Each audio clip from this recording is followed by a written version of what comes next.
It is Christmas. You might be watching today's Devo early in the morning, before anybody else wakes up, trying to keep quiet, trying to keep those kids asleep for a little while longer while you assemble some last-minute gifts and wrap some things that you forgot you had hidden somewhere. Or you may be all gathered together with your family watching this around the Christmas tree, in which case, Merry Christmas, everybody. Or you might be watching this late at night. You didn't get to it during the day because the day was so busy, and this is one of the last things you're doing before you hit the sack. Wherever you are, however you're joining us, a heartfelt Merry Christmas to you. You know, I was thinking one of my favorite Christmas memories, well, I shouldn't say favorite Christmas memories, I would say most indelible Christmas memories, is a couple days before Christmas, many, many years ago. My wife and I were shopping at the big shopping mall in Reno, Nevada. This was when we lived at Lake Tahoe. And our son, Jonathan, who was there not quite 2 years old, got lost. My wife, if she were here next to me, she would say, Rene, Jonathan did not get lost. Technically, you lost him.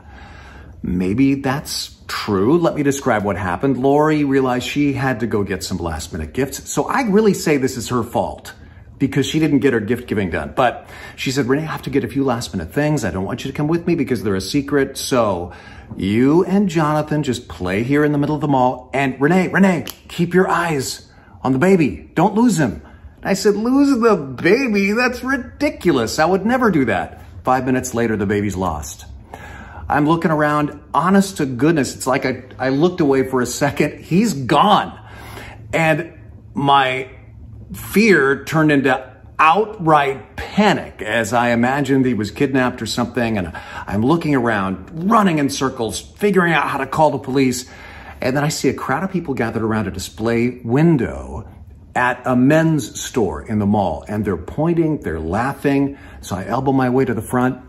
There is our not even 2-year-old son, Jonathan. He is sitting inside the display window of this store. And he is in the middle of a train layout that they had put in there. In fact, it's a layout much like the one that we have around our tree right now, probably by the exact same company. And there he was, along with the display of, men's briefs and pajamas.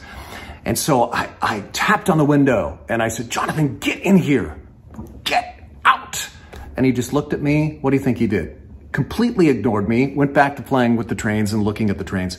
So I, in order to find my lost son, had to go into the store, had to look around, make sure nobody was watching me, open the little display store window door, and crawl into the display window while everybody else was laughing, mocking me.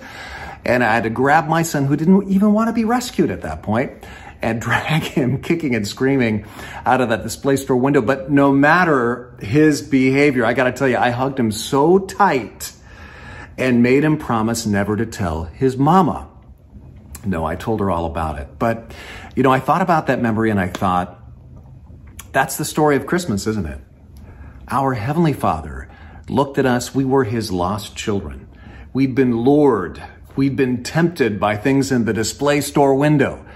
And in order to save us, he had to come down into our world and save us, even though at the time we probably didn't even want to be saved. And some of us he had to drag kicking and screaming into salvation. But he did, and that's why for me, my favorite Christmas verse is one that you may not think of as a Christmas verse. It's not usually found in the Christmas story. It's John 3:16. For God so loved the world, the whole world. Are you part of the world? Are you alive? That means you. God so loved the world that he gave his one and only Son, that whosoever believes in him should not perish, but have everlasting life. It all happened because God was on a rescue mission for you, because he loves you.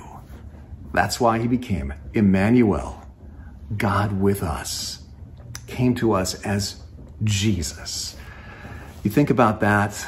Soak in the truth of that, the love of God for you today, and have a Merry Christmas.